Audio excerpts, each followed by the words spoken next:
So we will get started. I will call the regular school board meeting of October 25th, 2021 to order, and we'll start with the Pledge of Allegiance as always.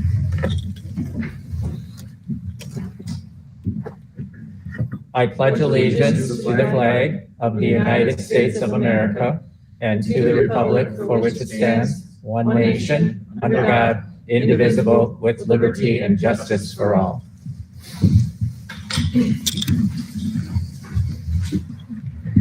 Mr. Dahman, is there any corrections? Are there any corrections or additions to the agenda that you're aware of? No changes to the agenda. Thank you. I move to approve the agenda as presented. Second. There's a motion on the floor made by Rick, seconded by Leslie to approve the agenda as presented. Any discussion on that? Hearing none, all in favor respond with aye. Aye. And opposed, nay. That carries. Action on minutes, which are in board docs. I would move to approve the minutes for the regular meeting held on October 11th, 2021, as presented. I'll second. A motion on the floor made by Dave, seconded by Jen, to approve the minutes for the regular school board meeting held on October 11th, 2021 as presented. Any discussion on that? Hearing none, all in favor, respond with aye. Aye. And opposed, nay. Motion carries. And then moving on to vouchers. President, as you can see, the vouchers are listed in board docs, and having such, I would move to approve general checking account vouchers totaling $329,048.11 and building fund 49 vouchers totaling $169,166.96 as presented. I'll second that.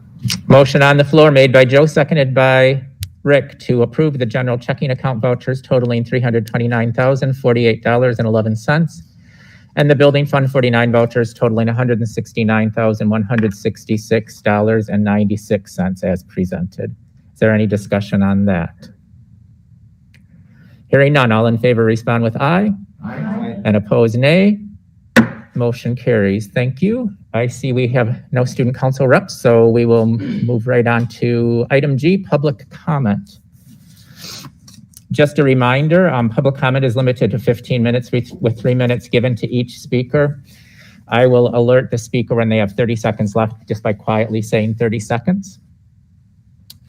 Public comment is limited to items on the agenda for the evening. Participants, if you would please introduce yourselves by name before beginning.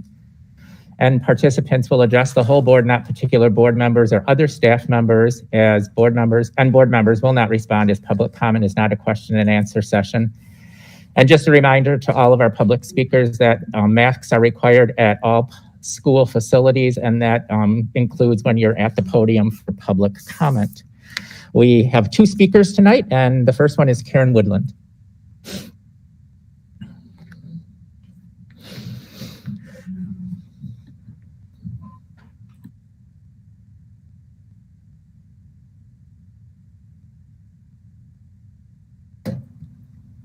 There we go. All right. I think I got it. All right. My name is Karen Woodland. I have two students at the Milton High School, a sophomore and a senior. Do you know what I think would be really great tonight? It would just be to hear you guys have a conversation and share your thoughts about how things are going with regard to Mr. Dahman's update with regard to the Milton Forward Plan. It's just really important for us to hear your individual perspectives. And as long as I've been coming to these board meetings, I just really haven't heard you guys have a robust conversation about how things are going in our school. So that's just my request. In the meantime, I'd like to give you a couple of suggestions that you might consider. I think if there's one thing that this pandemic has taught many of us, it is that the whole truth is not being shared with us. In fact, many of us can see the outright lies. We have to continue to seek truth, and that is why we keep showing up here, to encourage you to be looking at the whole truth and not just the select data that's been provided. Nationwide and even countywide recommendations, I feel they're just too broad. And that's why I think it's really important for the schools to be collecting data with regard to masks, but also with regard to quarantine. First of all, how do you know for sure if masks are really making a difference? Are you sure that they're not doing more harm than good? Mr. Dahman continues to assert that the current restrictions that are in place are working, and they alone are what is keeping our kids in school. But how do you know? What data are you looking at that assures you of this? Keeping all of the tight restrictions on our students is like keeping a patient on a ventilator for an extra month rather than weaning them and giving them a chance to breathe on their own and see how they do. We can see that many surrounding school districts with mask choice are thriving, not just here in our state, but in states all around the country and all around the world. So please, let's start talking about off-ramp for masks. Obviously, I would love it if you all voted for mask choice tonight, but in case you're feeling like baby steps are better, what if you consider allowing students the choice to remove masks when they're sedentary in the classroom? I mean, if we were going to prioritize activities, I would think learning would rise to the top of that list. Unless a student is actively coughing or sneezing, the normal exchange of air does not produce droplets or aerosols. And let's not forget that most of our students are not wearing masks correctly anyway. This year, we've relaxed other strategies, right? Our kids are playing sports, and to my knowledge, there were no outbreaks from letting kids sit shoulder to shoulder in the football stadium this fall, not to mention the many other events and concerts that have resumed at full capacity. I think current data supports a vote for mask choice, so I would urge you to vote for that tonight, or at the very least, consider mask choice in the classroom setting. With regard to quarantine, prior to this meeting, I requested data be gathered and presented on the number of positive cases that have resulted from a close contact. All of you received that request from me, in addition to Mr. Dahman. Just prior to coming here tonight, I received a response saying that that data is not available. Perhaps it isn't going to be evaluated at all, but I was also notified that through regular meetings with the Rock County public health officials, they sound pretty optimistic that they will be considering a change to the mandatory requirement in the coming weeks. That was direction from Mr. Dahman just today. So, in light of the fact that I don't have that data, I just want to encourage you with regards to natural immunity. I just sent all of you an email with a link to 91 studies that show that natural immunity is robust, durable, and long-lasting. So when this quarantine policy gets the very much needed update that it's about to get, hopefully, I would encourage you to advocate for those students who have recovered from COVID and represent absolutely no threat. My daughter had COVID last October, and her recent antibody test was positive an entire year later. Isn't that amazing? Thanks for keeping our kids in school.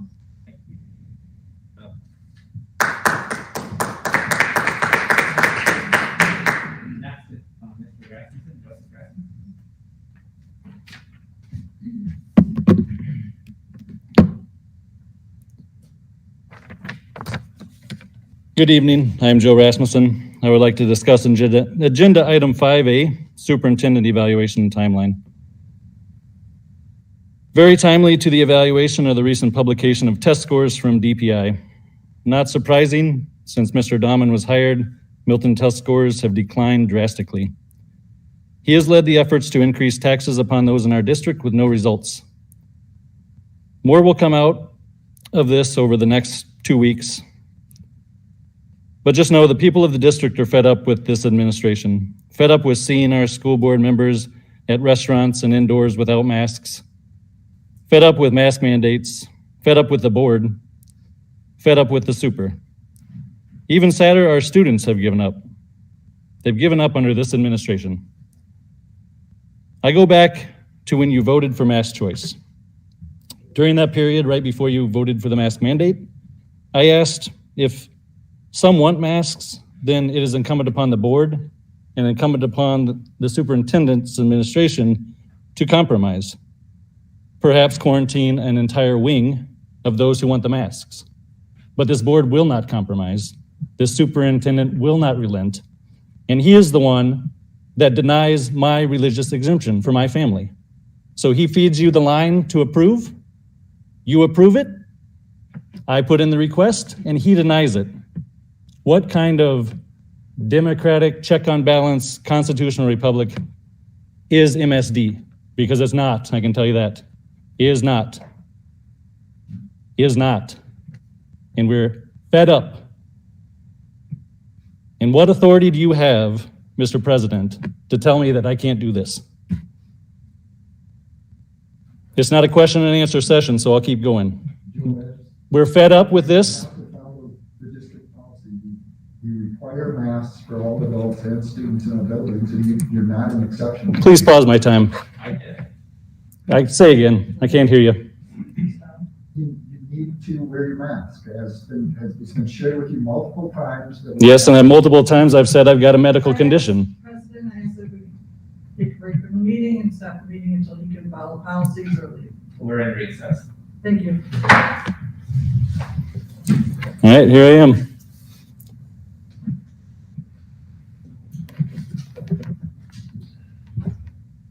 So, Mr. Rasmussen, I will remind you that it is policy that I do have the authority to ask you to cooperate, which has been done.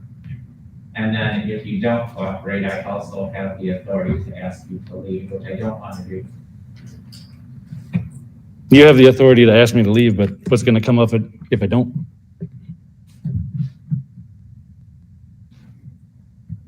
So we're asking you to continue to wear your mask. And it's on. I'm asking you a That's question. something you will agree to do for the next. We're in recess, so I'm not going to answer any questions, just like you're not going to answer any while I'm talking. Okay, so just so we're clear, if you take your mask down again, then we will recess again, and then I will ask you to be removed. And that's not something I'm here to do. Yes, and how are you going to remove me? I didn't say I was going to remove you. Then how are you going to ask that I be removed?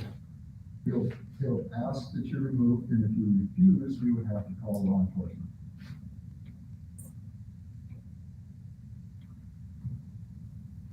Mm-hmm. We would rather that you stay and participate in the meeting and that you follow the rules that we have in place, but we don't have the ability to allow people to pick and choose if they follow our rules. Well, I was standing here with my mask on. Let me know when we're ready. So we are back in session. Wait for Shelley, please. Oh, I'm sorry. Sorry. Thank you. Quick step up. Thank you.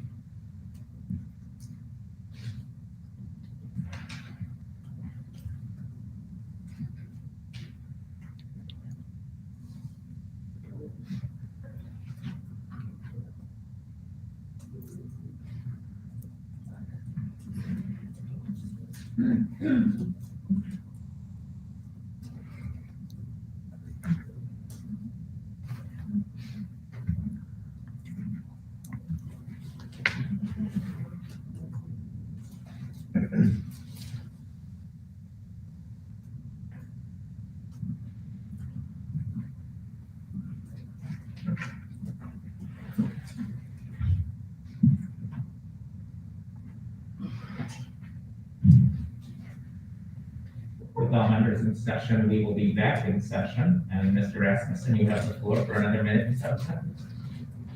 So in that minute and 7 seconds, I'll say again, here's a board of members that have voted for mask mandate that go out in public places without their mask. People are fed up with you voting for mask mandates on our children when you don't practice it in the public. If you believe so heavily in this, why don't you lead by example, which is what we vote you to do? Lead by example, represent us.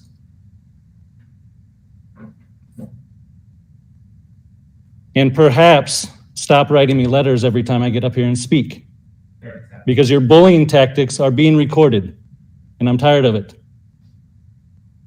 Stop writing me letters after I get up here and speak, Mr. Superintendent. Please address the entire board. Entire board, how much does an orange sign cost about no bullying in our school district?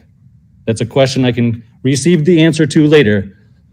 But if anybody wears an orange shirt, it should be the superintendent leading by example, and cyberbullying will not stand. Your time is up, Mr. Rasmussen.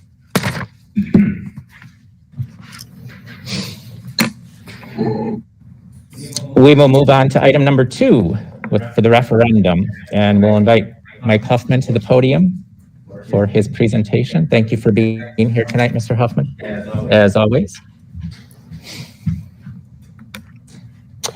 Okay, good evening. First of all, I want to state that next month, which might be my last board report, I'm going to give you a complete rundown of the financial picture on the referendum projects, the overall budget update. So tonight I want to stick to construction progress, celebrate for a moment the work that has been done, I know you had a grand opening, and I hope you got the opportunity to see the spaces. I think the product that's been turned over has been very good. All the spaces are now available to the school district for use. There are some punch list items that remain, and that list is ever dwindling and is being managed. I want to talk to you about the bigger items that the construction and design team is wrestling with. One we've talked about in the past, which is the failed appearance of the pool deck. That is continuing to be researched as to whether or not it will be replaced in like kind material, or rather moved to a different material. That is something that will be accomplished after March of next year, and that will be replaced by the subcontractor that had done the original installation. There are a couple of items related to fire separation that I don't believe we've discussed before. Probably the most significant is a fire separation wall was created between your old gym and your old pool, just in terms of having zones within the building. As the building got larger, a firewall had to be created there to separate zones. And that wall was designed appropriately all the way from floor up to the underside of the roof, but was not designed appropriately with respect to the support of the roof trusses that bear on that wall.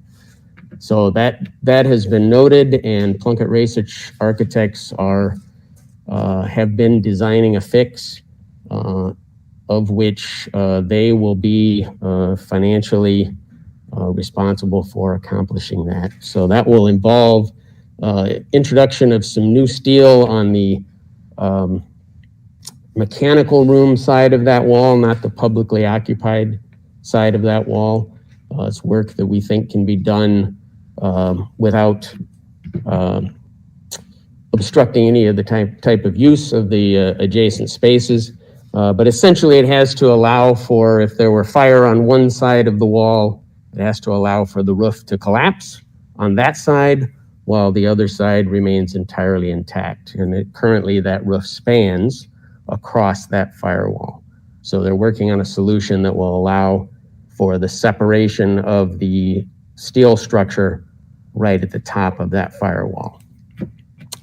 The other one is also a fire separation issue. It's related to electrical feeders that come through your building.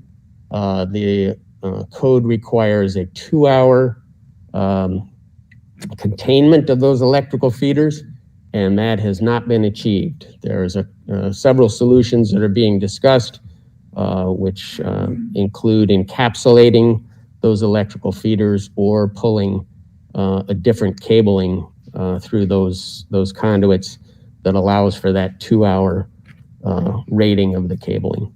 So those are just items that I wanted to update you on. They are items for which others are addressing the financial side of it and not the school district. I just wanted to make sure you were aware of that as we move along. And I think I'll stop there and take any questions you have. Mike, will you stay, even if that has had an arm's length involved, until any retained items or the pool decking or things, or does that become Stephen's priority? Point of emphasis kind of after this point? Yeah, so my presence on the site has diminished, but I'll stay involved in all of these items until it comes through, to the degree that the school district needs support. Happy to do that. There's really no end time to that. Okay, thank you. Just want to say thank you very much for all the updates and all the work that you guys have done. And I know that's been said many times, so again, thank you. You mentioned that there was a firewall issue with the electrical the conduits coming in and out. How long will that take to make sure that they're up to code? Well, it depends on the solution. I've sort of encapsulated that for you in its basic explanation. There's a lot of nuances to it. Some is rating to the rooms in which those electrical feeders land. Some of it is the rating as they pass through your space. I don't think that one is particularly time intensive once the solution is all agreed upon, and there will be some lead time on materials for that. I expect that that's something that will likely take us out into, could take you out into next summer.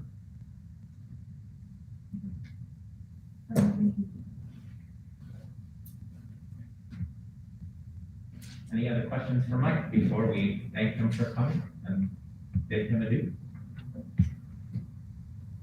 Okay, thank you.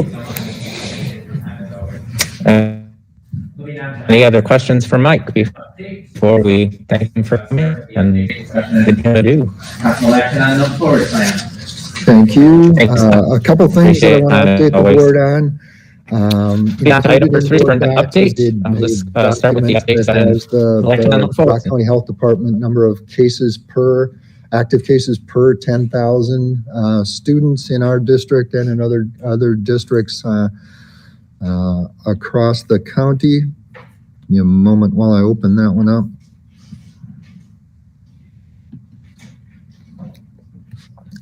And you can see that the latest update there is on October 14th. The numbers remain pretty steady from the previous update on October 7th, with 47 positive cases per 10,000 people. Again, a reminder that those are not restricted to students and staff. Those are across the entire school district. The other document that's shared there is our dashboard. And in our data dashboard that we put out every week, tracks the number of active COVID cases in the district, the number of quarantines, both in school, from in-school exposure and from out-of-school exposures, for students and staff. So you can see in that document that there are 7 active cases among students, 1 active case among staff, 6 quarantined in school, and 5 quarantined out of school among students, 2 staff members who were quarantined, and that data is as of October 21st, as of that end of last week.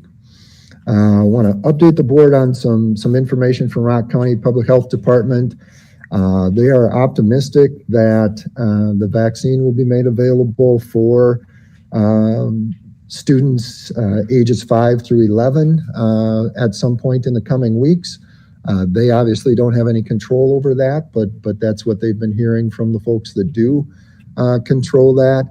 And we know that's one of the things that we've been looking at is how many of our students and community members are vaccinated, and also that availability for our younger students who at this point don't have the ability to receive a vaccination. So we're anxious for that to happen, and if it is approved for those under 12 years old, we'll work with the county health department to make that as available as possible for those who are interested in taking part in that vaccine.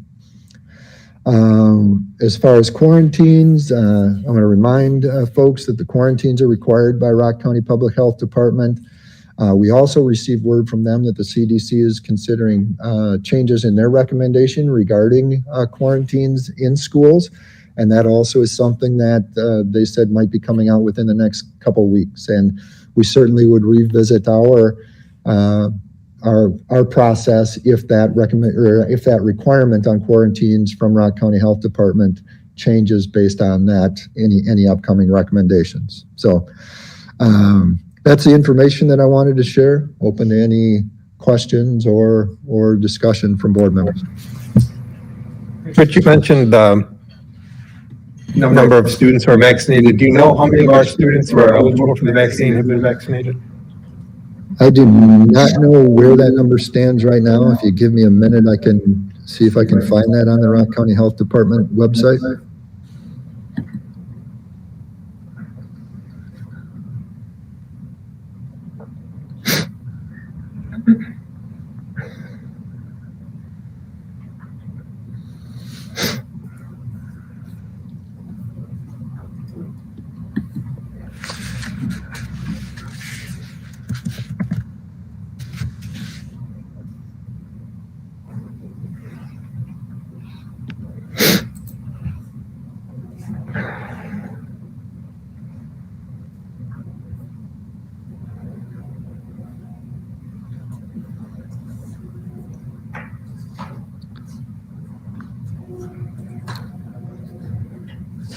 Might have to share it in a minute when I have it. It's not coming up right now. Or do we know our staff too? Do we have that number? We aren't able to, or we don't require the vaccination for staff, so we don't ask staff whether they're vaccinated or not. A pretty significant majority took part in the vaccination process when that was available to them. So just anecdotally, I would say more than 90% of our staff are vaccinated, but we don't have that number. Thank you. Rich, I have a question. I don't know if you know the answer or not, but maybe it would be something we could look into. Our quarantine policy is driven by what Rock County Public Health requires. Is that correct? Yep. So that in fact would be the same across all schools, or have some schools chosen to supersede that or do their own thing? I'm not sure. In our county, I know that there's some school districts around the state that are. No, I mean our neighbors, the Rock County neighbors. I don't know for sure if everyone is following that. It is a requirement. I know that earlier there was a neighboring district that wasn't, and the county followed up with them and they changed their requirements. But I'm not certain.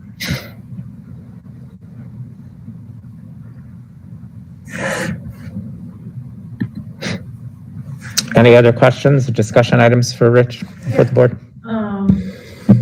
Do you know how many students have been close contact quarantined more than once? No, not at hand. We would have to look through the list. I mean, we keep a list every week of the students who are quarantined, and we could go back and look. I do know that, as you saw on this week's list, or in this week's dashboard, we had fewer students quarantined from in school than we had the number of cases, and that has been the case. I know that over time we've had a lower number of of quarantines than some of our neighboring districts, especially compared to the number of students who were positive, and that's something that I can pull up here too, if I can. Is that but can you tell us maybe either via email or at the next meeting how many have been quarantined more than once? For sure. Okay. Yeah, that's something that we can pull up. I know the information that I was speaking to before is the number of close contacts per confirmed case, and ours since the start of the school year is below 1. So for every positive case, we have less than 1 close contact that's quarantined, and that shows that the mitigation strategies that we have in place are working well to keep kids in school. But I can definitely find that information and email it out to the board and share it publicly too. Are we able to know the vaccination status of those that have been positive? Like, I don't, obviously not names, but like the numbers of students who have been vaccinated that are positive. The number of students who have tested positive who have been vaccinated? Yes, thank you. We can see if we can get that. Okay. And then one more. How many cases in the district are confirmed? Let's see. I want to make sure. How many cases in the district were confirmed by week over the last 2 weeks? Not active cases, but like actual confirmations, positives. I'm not sure that I understand the question. So we have active cases, and the actives could, like, I think as you've described and what's on the documents that you gave us are that they haven't been approved to come back to school. Is that correct? The students that are in the dashboard as being active positive cases are the ones who have tested positive and are still being kept out of school by Rock County Public Health because they've tested positive. So I don't think active cases is something that the county defines, but that's the definition that we've used as a district for active cases. Okay, so could you tell us how many cases are positive week by week, not that they were positive last week and are still active this week because they haven't been allowed to come back to school, but that separated out by week? Is that something that you would like added to the dashboard or reported out to the board? I guess that would have to be made. Well, I think I have some of the same interest that Leslie's talking about. When I see, for example, our latest dashboard showed 7 positive cases, and I don't know what the previous Friday looked like, but if that were 7, tell us, is that the same 7 kids, or is that 3 that are the same and 4 that are new, or? Right. That's kind of what I would like to see. Okay. Yep, we can provide that information on a week-to-week basis for sure. We can include that in the dashboard and when we take a week snapshot, we obviously, if the kids are a 10 or 14 day window when they're out of school, they're going to cover a couple of those Friday looks, if you will. The typical is that 10 to 14 day window. So if someone is positive, they're typically in that count for that 10 to 14 day window. And we usually get the dashboard numbers on that Thursday so that we can include it on the following day's Red Hawk review. But is it possible that like a student who would be considered an active case, that Thursday is no longer active, for that Friday, but would still be included on the dashboard because they were active on Thursday when you updated it? Yeah, the dashboard is at that specific point in time. So the last dashboard that we looked at was as of this past Thursday, the 21st. And that's when we always do our dashboard, but it's specific to that point in time. So there may be students who have moved off of that since then and other students who have moved onto that since then, but we utilize that Thursday so that we can get that information in the Red Hawk review when we send it out on Fridays. But we'll look at whether there's a way that we can include say there's 8 students who are active, how many of those 8 are new active and how many of them are still active from the prior week. That would be interesting. Yeah. Must be right. Sure. On our Milton board website, we actually track which areas are allowed these questions that you have. It's not on the dashboard itself, but it is on our website. So is that something that's shared in like the Red Hawk review with the public, or? The Milton board website is public and we reference it a lot. We can absolutely start including that in the weekly emails if you like, but it is available and has been since last year. If it's not additional work, I think it would be a good idea to include it. Terry, are you referring to the previous dashboards? No, Kim, could you go to the Milton board page? No, not that. Pull that down. And then pull that down a little more. There you go. Okay.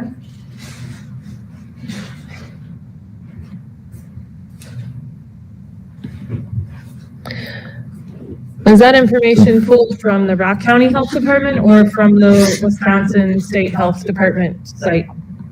That is specific to Milton, so it's actually us tracking our own dashboard. Okay.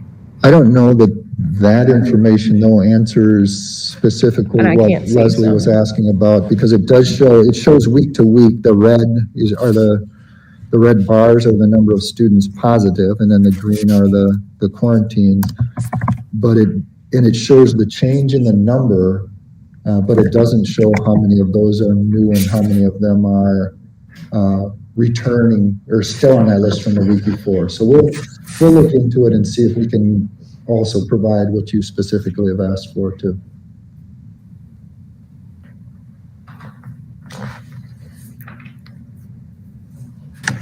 Any other questions for Rich or any other discussion? Do you know how many,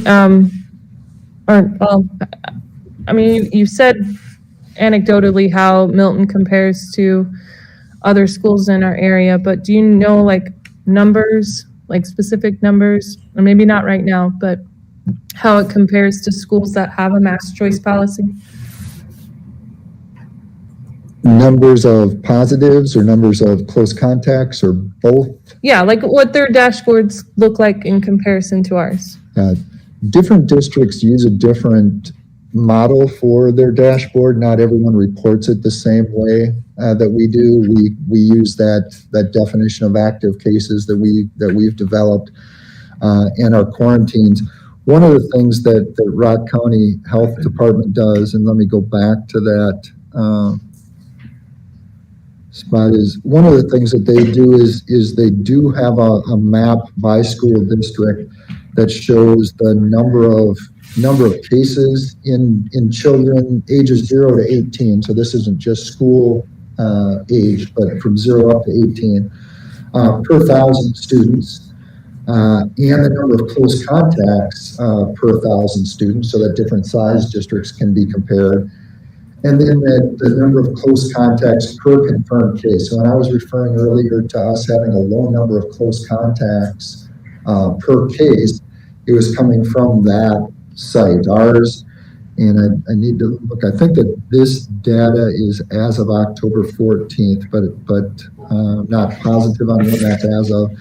But at that time, we had 10 cases per 1,000 students or children ages 0 to 18, and we averaged 0.72 close contacts per confirmed case. And at the other end of the spectrum, I guess, the school district of Clinton has 18.69 cases among children ages 0 to 18, and they average 7 close contacts per positive case. So with us being able to keep those close contacts under 1 per positive case, compared to a neighboring district where there's 7 close contacts per positive case. And I know that they have a mask optional policy in place. It reinforces that the protocol that we have in place limits the number of students that have to miss school because of being considered a close contact.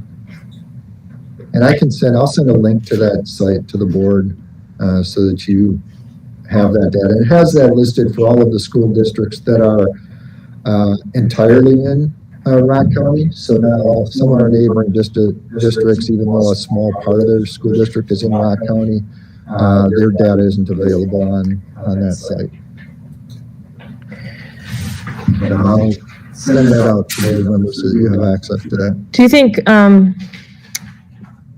you think cases of influenza are going to have an effect on the changes that we might see from Rock County Health? I don't know.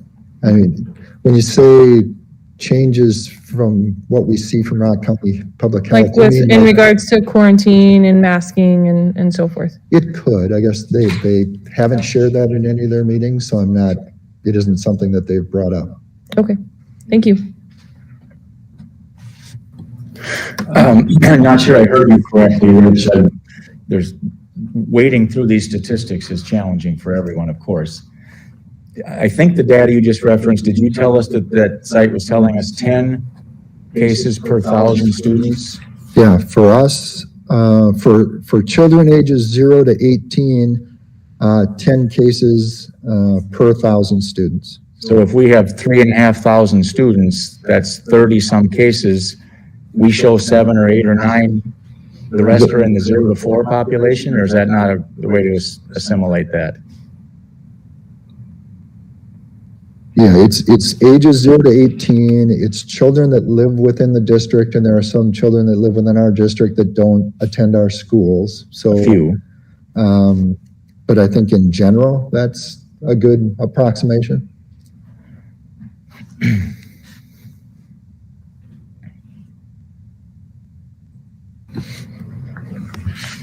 Any other questions, comments? All right. Thank you, Mr. Dahman. We'll move on to item letter B, excuse me, school building visits.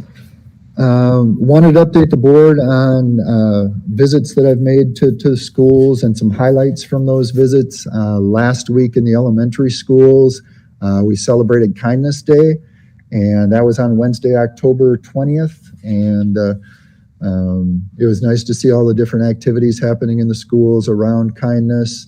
I was able to read a book about kindness that was broadcast in the different elementary schools. That was kind of fun. And that was a highlight of the week in the elementary schools last week. At Milton High School, wanted to highlight a couple different things. One was the support for our band students that took place last week with the recent tragedy. Our administrators, our student services team, and our music department did an outstanding job of providing support for students and families and staff members in their time of need.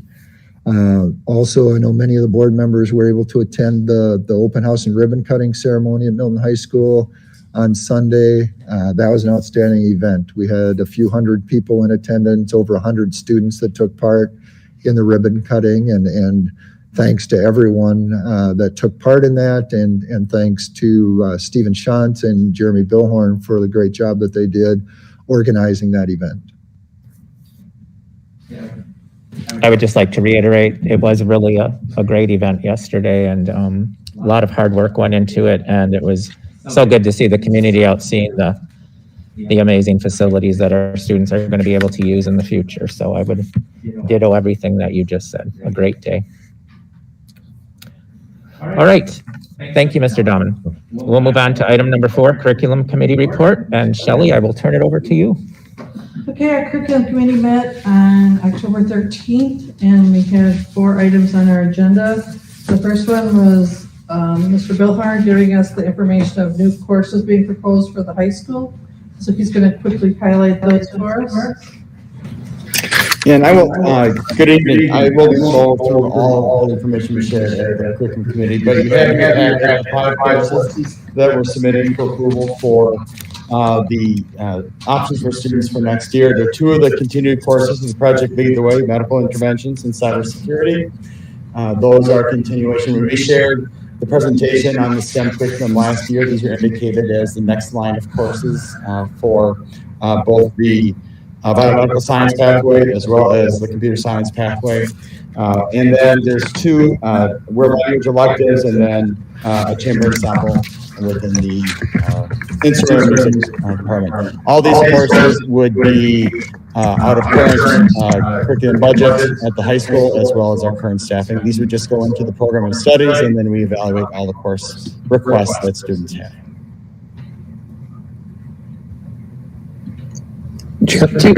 Give them more of a comment question.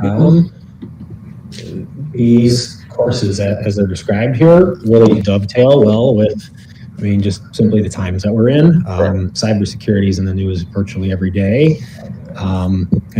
Spanish and practical settings and some of these other things. So as I was reading through this, I was just, impressed that these issues are out there, and you and your team have put together curriculum that goes behind it and helps train students for these areas in these careers in the future. So like I said, not really a question, but more of a comment of thanks for pass that on to the teams that are forward. Yeah, thank you.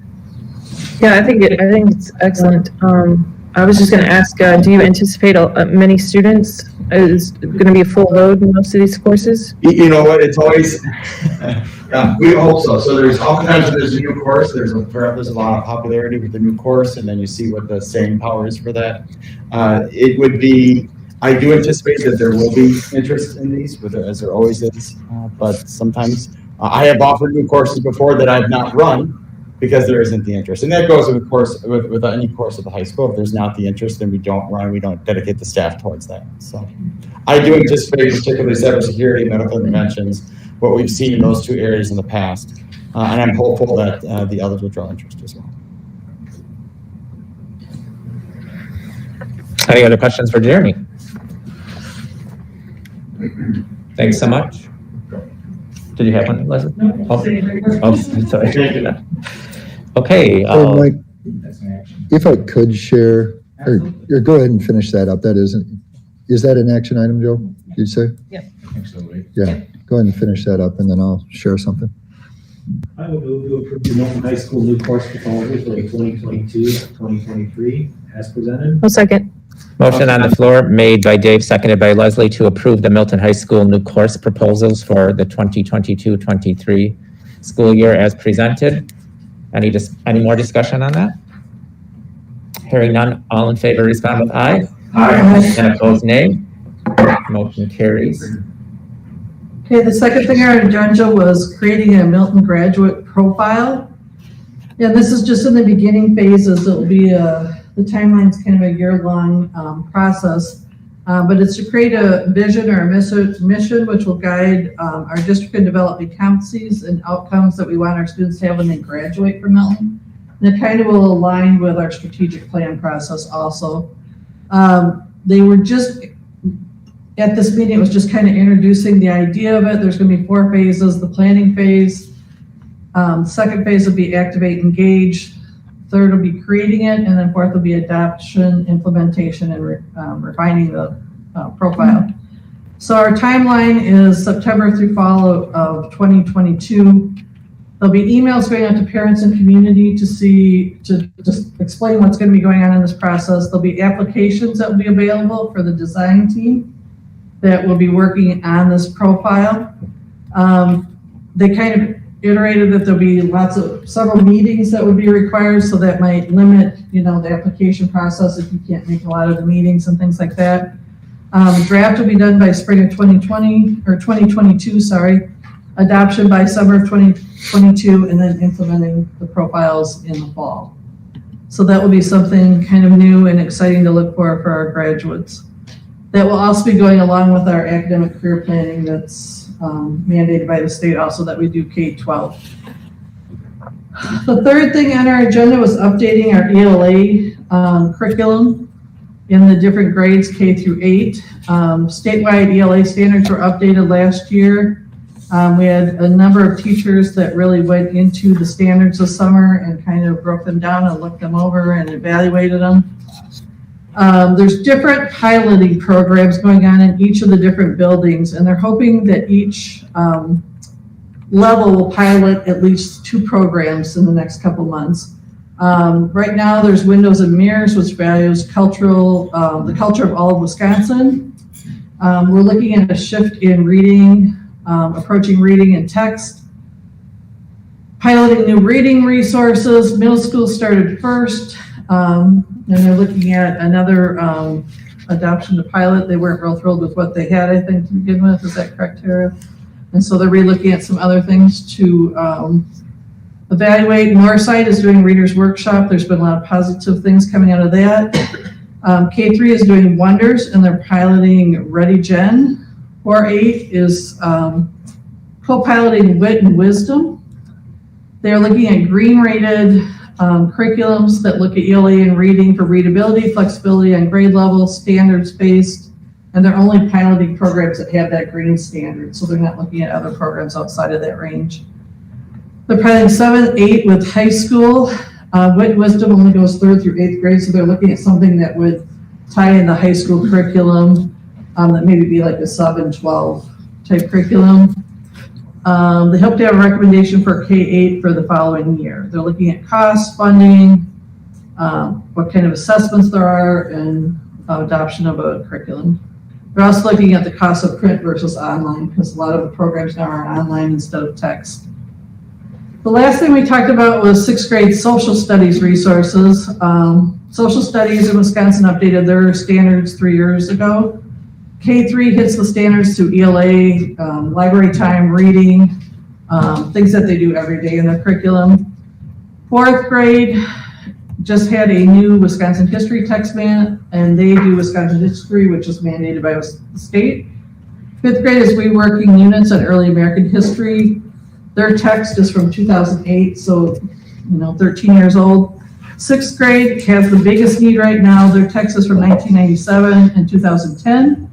They currently supplement their curriculum, social studies curriculum, with weekly readers, scholastics. And they're looking at a 5-8 approach, and they're looking at a National Geographic. It's called Cengage is the company, and it's very interactive, obviously with National Geographic and the things that come out of there. They're looking at the cost variation, 1 year versus 6 year purchase. There's not a whole lot of difference in cost. So seeing which would be more feasible, looking at world geography, human geography. They're looking at whether it's on grade level and accessible. So that is kind of their focus, is the 6th grade curriculum versus the other ones right now, because they're in most need of something in update. That's all we got. Thanks, Shelley. Questions for Shelley on any of those items? Okay, Mr. Baumann, you wanted to jump in with something? Yeah, I just had shared earlier that when that website popped up, I would share the vaccination rate for students, and it's at 64%.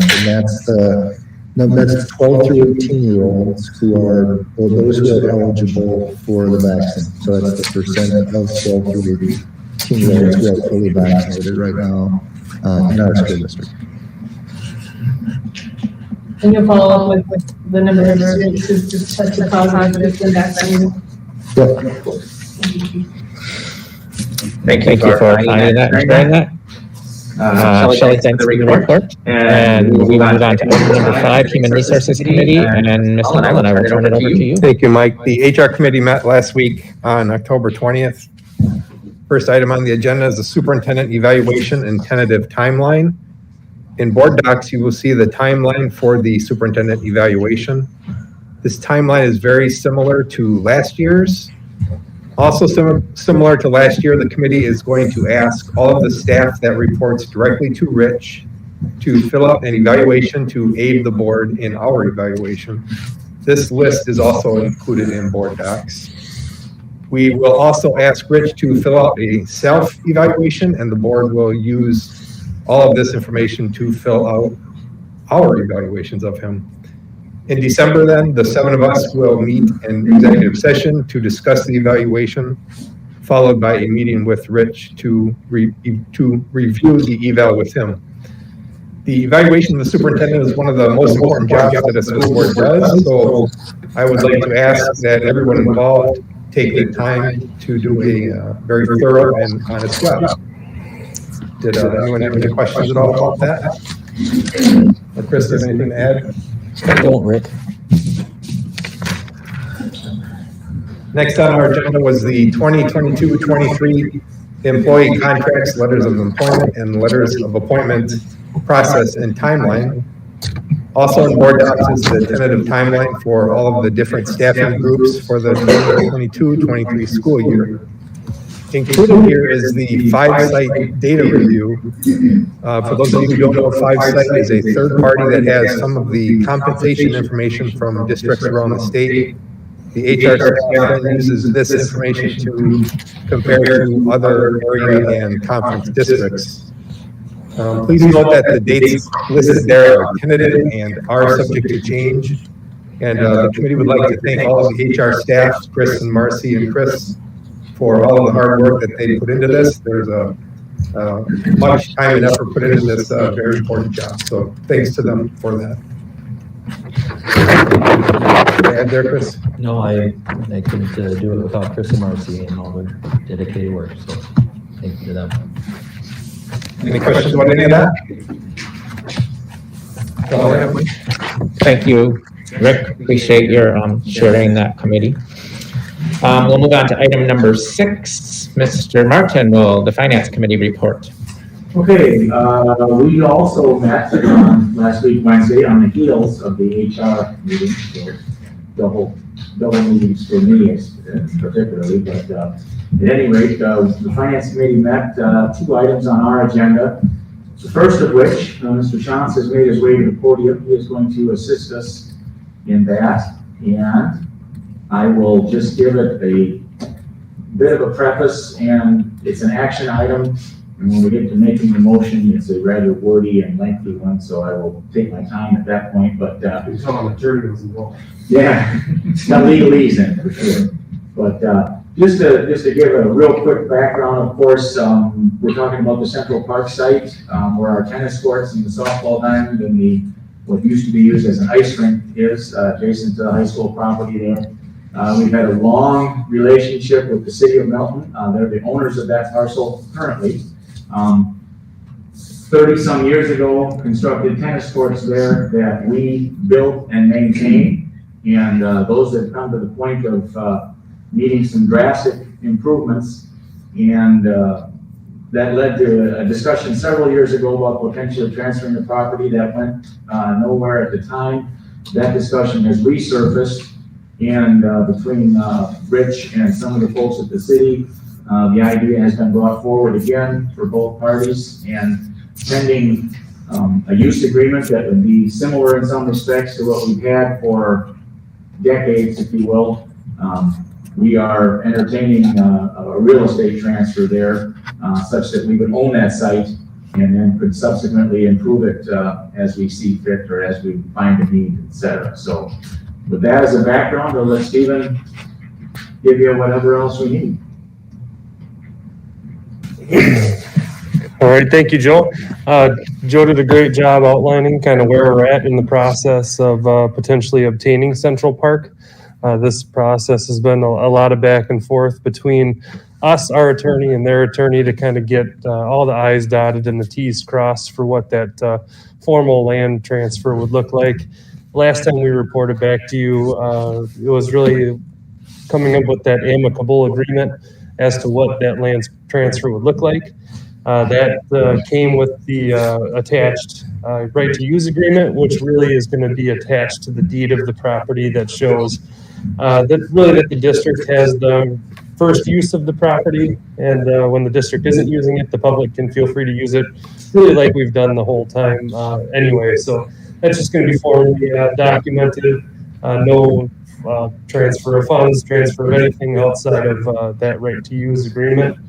Along with that, we also attached on the map again of the proposed improvements that we would then be looking to do at Central Park as far as reconstructing the tennis court facility is really where they sit with a slight expansion, and also redoing the parking lot and relocating a couple of field events that were displaced through referendum construction. This project would be one that we would target bidding out in January, bringing back to you guys for approval along with the capital maintenance and improvement plan for fiscal year 22-23, and then hopefully getting a shovel in the ground if everything lines up right when the frost comes out of the ground in the spring. So that's kind of a tentative timeline, pending approval from the board tonight for the land transfer of Central Park. Any questions? If I recall from previous meetings, if we don't approve the transfer, then the $400,000 in improvements potentially would have to come from a different fund. Is that correct? Correct. Yeah. So as it is right now, with transfer, it's going to come out of MREC? Fund 80. Yeah. Community. Thank you. Yep. Services Fund. Okay. Thank you. You're welcome. One subtle distinction that arose late in the process that Stephen shared was that Obviously, right now, with the city owning Central Park and Municipal Drive, there's no property line there, but we would be creating one such that we would not own Municipal Drive, nor be obligated to maintain it or improve it or anything like that. That would still be city. Is that correct, Steve? Yeah, thanks for bringing that up. That was kind of one thing that we unearthed with the title search, is that the Central Park lot line, if you will, actually extends over Municipal Drive. So we would be really having the city retain the northernmost 70 feet of Central Park, which includes Municipal Drive for their continued ownership, use, maintenance of that roadway. Another nuance that we added to the agreement was a utility easement for the on-site fire hydrant, which is standard for any fire hydrant that you see on any of our district properties. So got those two details ironed out. Otherwise, everything shook out well, zoning wise and all that kind of stuff. I think overall, the concept and the proposal makes a lot of sense. I mean, as with the past, the school district and the students will be the primary users of the property, and to make a significant investment in it while not owning it seems to make less sense than owning it and investing in it. Some of the other improvements that it allows, you mentioned track and field, keeping parking lots, I guess, in the same level of condition as some of the other improvements. Like I said, this makes sense, and it dovetails with the use of the property in the school district campus, if you will. So, like I said, I think one of the things in the finance committee was just kind of recognizing we're going to put some improvements into the property, having ownership of it seems to make sense as well. How will it affect Fund 80? Like, do we have the funds available for that, and is it going to significantly put us at risk of not being able to maintain Schulberg? I think that kind of leads us into the next budget topic, unless Gary wants to dive on that one right now. Can I ask a question before we move on to the next? No, it just kind of leads into, go ahead. Can I ask a question before we lead into the next one? Sure. About is the plan to fix the tennis courts or redo them? Because they seem to be in pretty, for those of us who play tennis, they're in pretty bad shape right now. It doesn't seem like, it doesn't seem from my perspective like they're fixing. We're going to take them down to bare gravel and start over, which needs to be done, rebuild the base. I mean, those were constructed in 1987, far exceeded their useful life. So we'll start from scratch, make sure we have a nice long-term solution in place with the investment that we would make. Great, thank you. And then with regard to funding, if you recall, the community service fund is outside of the revenue limit, and it is intended for things that a school district does that are more community oriented rather than school purpose oriented. So if you recall, we have Schulberg Park, which is a public park. We're also then looking at acquiring Central Park, which is a public park.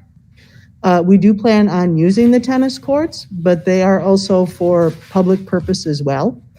And as such, we're allowed to levy into that community service fund. So when we get to the budget conversation, there are additional dollars added to the levy to support the improvement of the property. Is that what you were going to say? Yes, beautiful.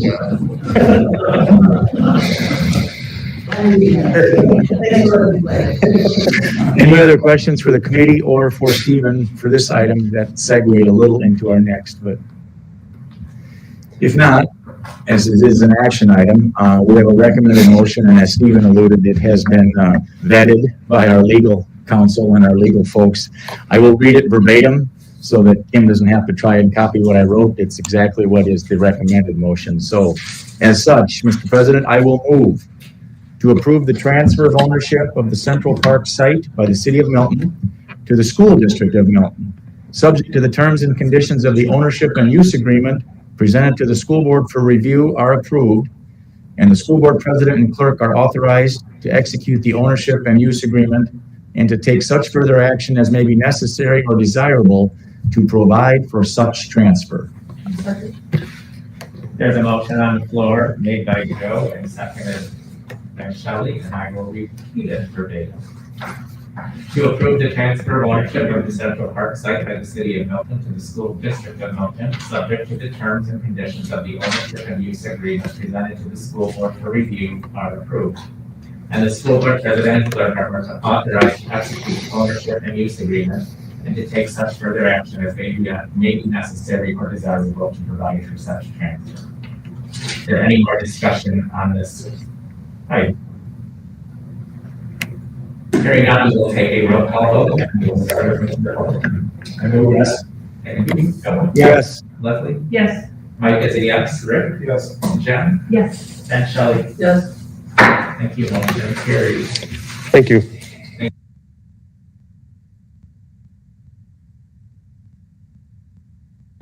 Agenda item for the finance committee.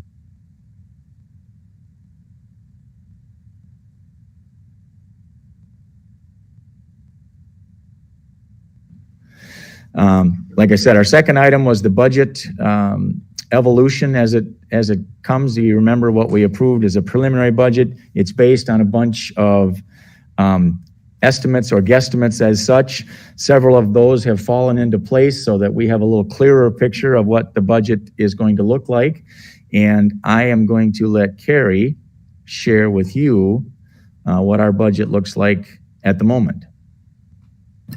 Okay, so to prepare for this evening, in addition to the memo that you had in your board book, I did some PowerPoint slides to help us walk through the information that you have rather than just speaking to my memo.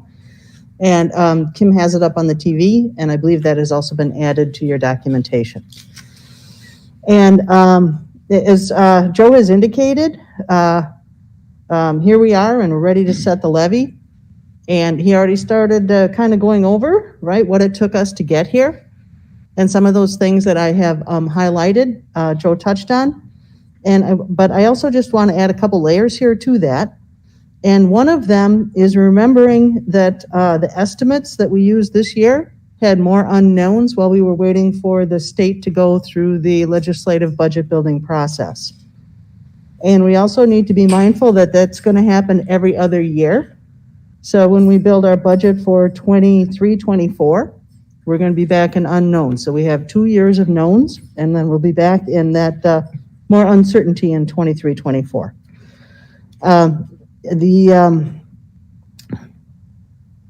The June amounts, we prepared a preliminary budget, as Joe said, and we took that to the annual meeting.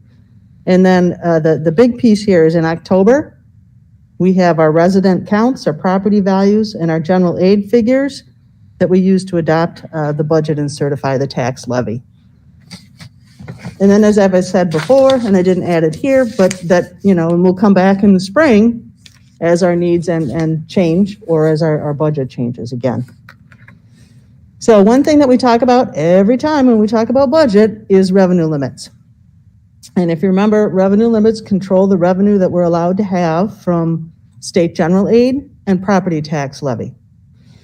And so this year, we are experiencing a decrease in our base revenue of the yellow box of $380,000. This is related to the resident count decline that we had in October. If you recall, I had projected fairly flat enrollments, and our drop was greater than that. So we have what is called a hold harmless. And what that means is our base last year was about $35 million. And they say you get one-time money because we want you to have the same base you had last year. And if you remember, the base is the starting point when we do that revenue limit calculation and work through the worksheet. Can you go to the next slide, Kim? So the first thing we get on our radar, right then, is that we have one-time money of $380,000 that is in the hold harmless bucket. Then from there, we go through the other exemptions. And if we have the first one we have is the $2.5 million non-recurring referendum dollars. We also have a declining enrollment exemption. And what that does is it compares the 2 3-year averages, the prior year and the current year, and then takes that figure times the per pupil amount. And someone's going to say, but Carrie, it's the same number as a hold harmless, right? So I'm going to get ahead of the game.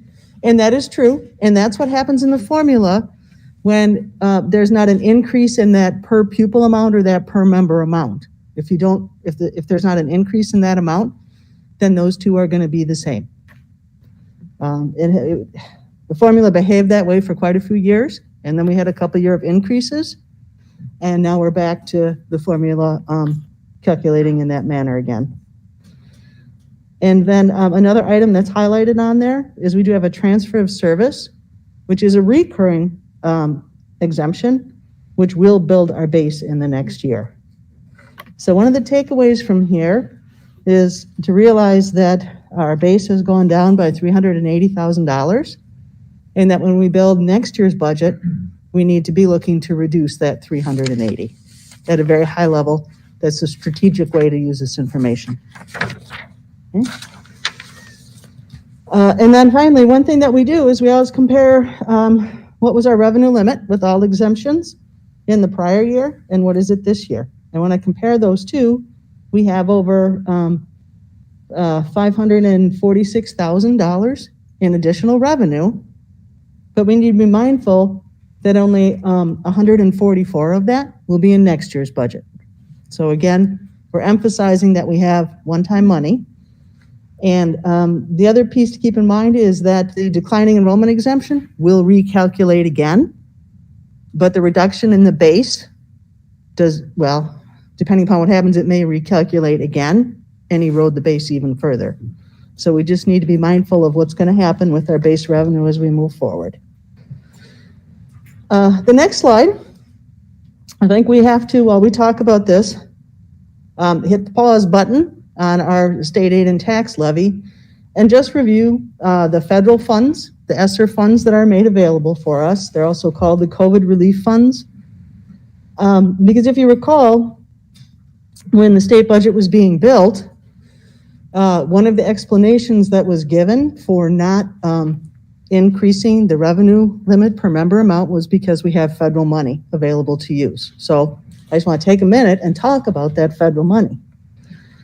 The ESSER 1 money funds, with the original allocation was about $240,000, and we spent about $83,000 of that last year.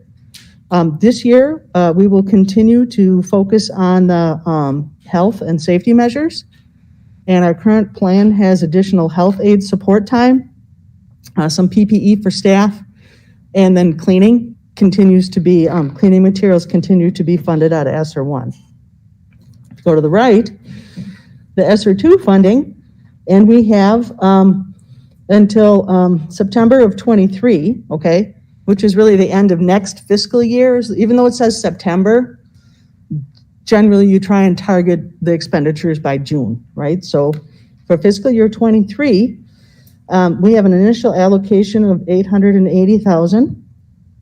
And of that initial allocation, we're funding several teaching positions. We're funding some instructional materials and teacher training. We're focusing on PLC support.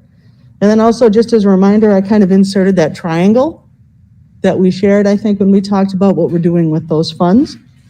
And to kind of give you that graphic as a reminder. We have learned that we're going to have an additional $583,000 available based on our in-person attendance. That was the number we had been waiting for. That was the unknown part. So I've kind of updated this so we know we have that as well. And then finally, there's a third bucket. And then that spending period basically goes into fiscal year 24, so 23, 24, or 2 years out. And that amount is almost $2 million. And then there's an addition calculation that we're waiting to hear. And we also need to be mindful that there's a 20% requirement. That's a limitation on how that money may be spent. And that we have last year began talking about using that to improve indoor air quality with a boiler replacement project. So at a very high level, that's where the federal money is at. So if you recall, the conversations were around and continue to be around this idea that we're facing a fiscal cliff because we have one-time money, okay? Now, we have several years, though, to work our way through this, and then also to see what the legislature does when they build that biennial budget for 23-24. So there's a lot of moving parts here, but we also are working with a lot of one-time money, and some of that money has specific purposes that we have to use it for. So we have, as a team, have been talking about how to strategically work on this and not just plan the current year's budget that you're here to adopt, but to keep an eye forward into the next 2 to 3 years. So we can strategically use the federal money and still get the gains that it was intended for, the supports that it was intended for as well. So if we go to the next slide, the general fund or general operations budget is there. You can see that it's $45.3 million and that the budget is balanced meaning that our revenues equal our expenditures. There's a few highlights then on the revenues budget, or adjustments that I made since the annual meeting, which is the next slide, please, Kim. Thank you. Okay, one is that I increased open enrollment revenue to recognize the second year in the change of the trend. I was cautious and we waited, and now we're hitting year 2 of a trend. So I did adjust that revenue and recognized what we're currently getting and aligning it with the prior year. There's also an increase in federal grant revenues from the time of the budget hearing. And that was updating the ESSER 1 and ESSER 2 to implement plans that we have in place further. And then finally, the budget at the annual meeting, I had built in a federal per pupil aid. If you recall, when the budget was signed in July, there was talk about a one-time per pupil aid of about $120 per pupil. And we have yet to see that materialize. So it doesn't mean that it isn't coming, but it's not here yet. And inquiries about it don't come up with firm answers. So I backed that back out of the budget. And that was our one-time money that was going to balance the budget. Now our one-time money is revenue limit money, but so it goes. On the expenditure side, we decreased our transportation budget by $300,000, and that is in the second year, as we're in the second year of using the attendance boundaries. If you recall last year, we didn't realize savings because of the way that we were running the buses and we were doing the physical distancing on the buses. The Go Right Way then, we told them not to plan for that this year, and they were able to optimize routes. And so the adjustment then from the annual meeting budget to now is $300,000 less. So it took us a couple of years to get there, but we realized the savings of those moves. Also on here is the increase in the private school voucher program. And what you need to remember is that when you look at the revenue limit information in the memo, there's always a offsetting revenue and expense when it comes to the voucher program. So in the end, they're going to even out. But as we talk about the total dollar amount in year to year, we just need to be mindful that there will be an in and an out. And this is the change then from the levy that we approved at the annual meeting. And then in addition to recognizing the open enrollment revenues, we're going to adjust for our expenditures. As the gap is closing the last couple of years, we're going to now begin to reflect that in our budget. Part of the reluctance to recognize the trend is we've had some significant swings, and we don't want to give it up one year because it goes one way and then end up trying to adjust or find those cuts in the next year to balance it. But we've had 2 years in a row, so we're going to go with it and hope the trends continue. And then finally, on the expenditure side, we increased the capital improvement trust fund transfer. And if you remember last year, that's what we did too when we got to the budget building time this time of year. And we found that we had some revenues greater than we had anticipated, again, related to open enrollment. We budgeted in that interfund transfer bucket. The reason it's in there is that we need to be mindful that our budget has one-time revenues in it and that we may be looking for reductions. And then also, if we're anticipating some increases for next year, we don't want to take those dollars and put them into something that's going to increase this year. So that is the placement of the funds that are going to be focused on one-time expenditures, or if we choose to build fund balance to help us into the future too. I mean, those are always options you have available. So the next slide then is about the community service fund, and we've kind of covered this already. But we have increased that levy by $400,000 to do the improvements in the tennis courts at the public park. And I was assured we're going to have pickleball. I just want you to know, when we talked about this, I was assured we would have pickleball. It's in the plan, you got it. All right, for the community pickleball. Community pickleball for all. All right. And then finally, the last slide we have is around the tax levy. And this is breaking out the tax levy by fund. If you notice that our current year Our total dollars levied are going down, almost 2.5%. Our property value increased 8%. So if the levy goes down and the property value goes up, the mill rate then will go down as well, because mill rate is a function of those two numbers, the calculation, okay? So we need to take note that our total levy as well as mill rate are going down. And this we anticipated, and we anticipated it because of the increase in state aid. And when we talked about the revenue limit, right, it's state aid and tax levy. And if the revenue limit doesn't go up, the per member piece doesn't go up, and one goes up, the other is going to go down. And then when you lay on top of that an increase in property value, we're going to end up with a lower mill rate. Okay, but here's all the cautionary disclaimers now. This is our district's equalized property value. It is our district mill rate. So individual tax bills are based on assessed value. So we can talk about what's happening at the district level, but we have 9 municipalities that handle assessments differently. And then we also have individual properties within those municipalities that may be having different assessments as well.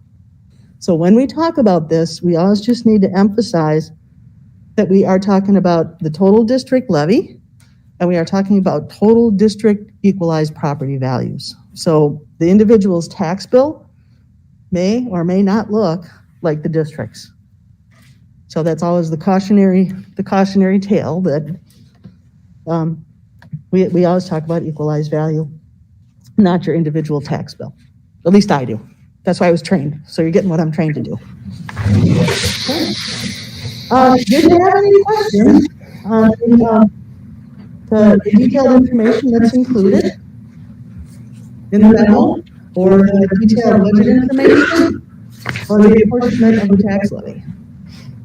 There were a lot of documents in there.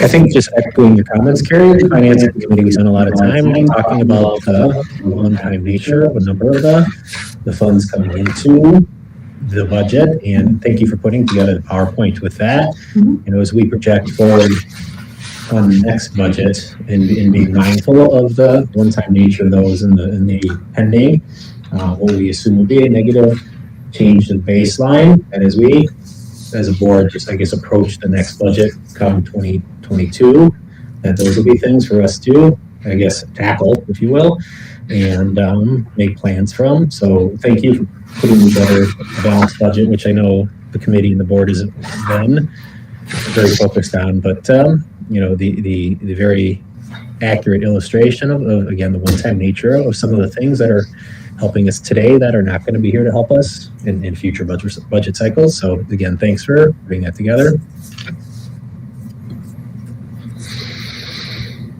Carrie, I just also want to say thanks. The common thing I hear from people on the street is that they wish the school district would do a better job with the money that they have. And I think this is great evidence of that.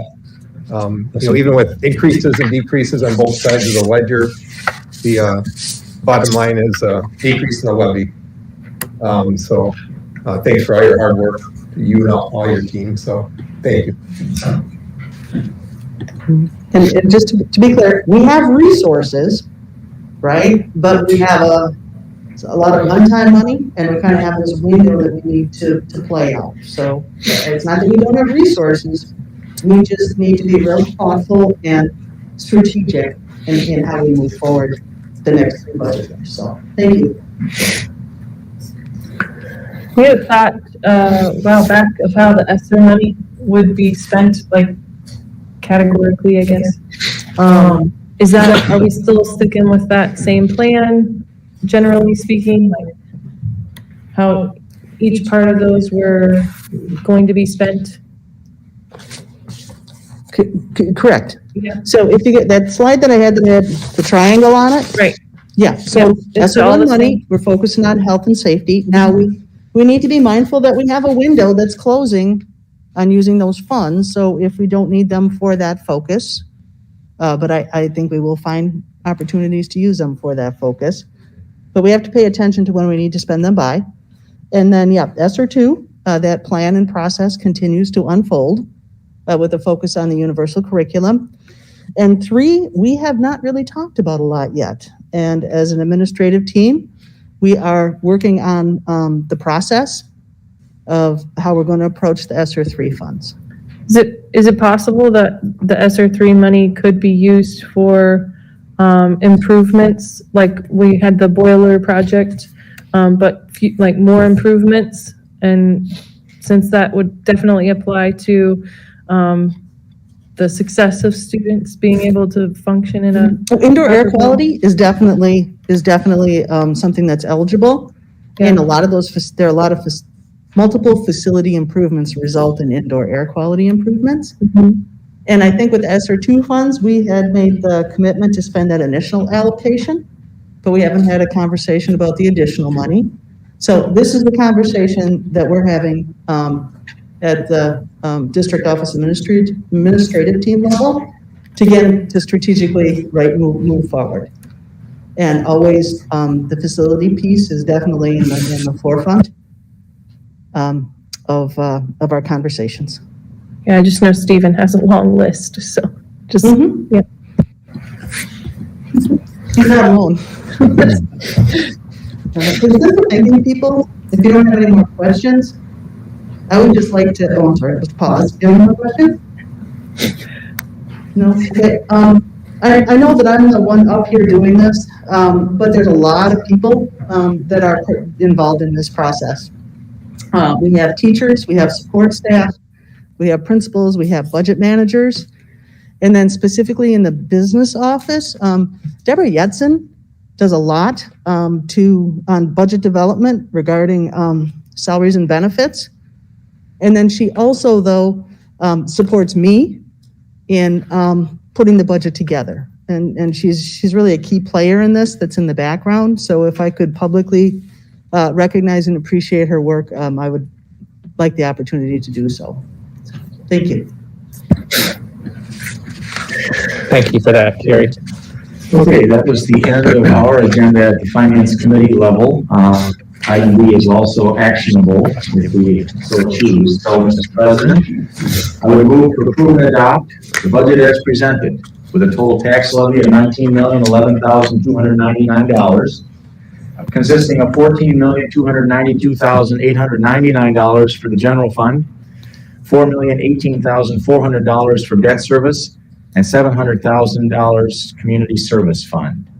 I'll second that. Motion on the floor made by Joe, seconded by Dave to approve and adopt the budget as presented with a total tax levy of $19,011,299, consisting of $14,292,899 for the general fund, $4,018,400 for debt service, and $700,000 for the community service fund. Is there any more discussion on that? Hearing none, I will take a roll call vote, and I must start to the left of me this time, starting with Shelley. Yes. Deb? Yes. Rick? Yes. Mike is a yes. Leslie? Yes. Joe? Yes. And then Dave? Yes. Thank you, the motion carries. And that completes the Finance Committee. Thank you very much, Joe, appreciate that. And then thank you, Barry. Thank you. Moving on to item 7, new business, action on the 2021-22 open enrollment alternative applications, which are in board docs. Motion to approve the 2021-22 open enrollment alternative applications was presented. Second. Motion on the floor made by Rick, seconded by Leslie to approve the 2021-22 open enrollment alternative applications as presented. Any discussion? Hearing none, all in favor respond with aye. Aye. Opposed, nay. Thank you, motion carries. We will move on to miscellaneous. Item A, action on staffing reports, which are also in board docs. I'll move to approve the staffing report as presented. Second. Motion on the floor made by Leslie, seconded by Dave to approve the staffing report as presented. Is there any discussion on that? Hearing none, all in favor respond with aye. Aye. Opposed, nay. Thank you, that motion carries. Item B, action on gifts and donations. I move to approve the gifts and donations with gratitude. Second. Motion on the floor made by Rick, seconded by Leslie to approve the gifts and donations with gratitude. Any discussion? All in favor, respond with aye. Aye. And opposed, nay. Motion carries. Mr. Dahman, upcoming meeting dates. Our next regularly scheduled board meeting.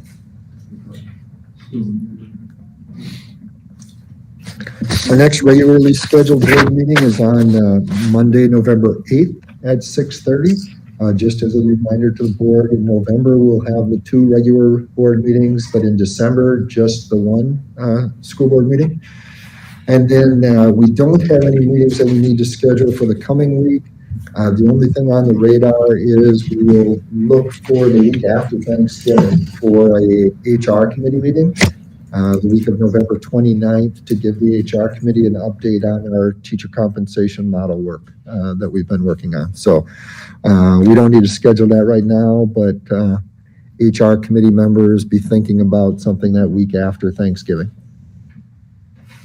I thought, Chris, did we need one the week of November 9th? HR? Not at this time.